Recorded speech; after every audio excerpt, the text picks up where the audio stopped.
Hey there friends, in today's quick tutorial video, I'm going to show you how to use the remove duplicates function here in Excel.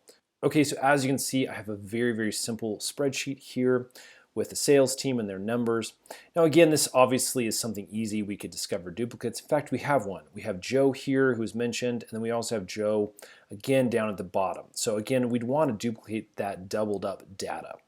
So now this, again, with a small spreadsheet isn't necessary, but if we had a ton of information in these sheets, then this function is going to be very helpful.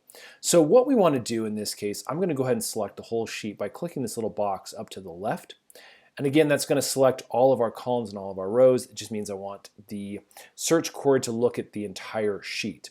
Then what I'm going to do is I'm going to come over here to the little data menu option. Once I click on that, we have some menu options we can take a look at, including this quick button right here called Remove Duplicates. Again, very nice. Now this is a really big broad stroke remove duplicate, so again, you have to be careful not to wreck or remove data that you may not want to. So once I click this, basically we're going to walk through a really quick menu. Again, it's showing you that you want to go through all of these specific columns and look for duplicates.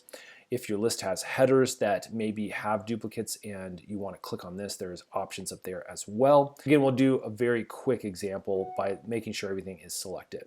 So then we're going to go ahead and click OK.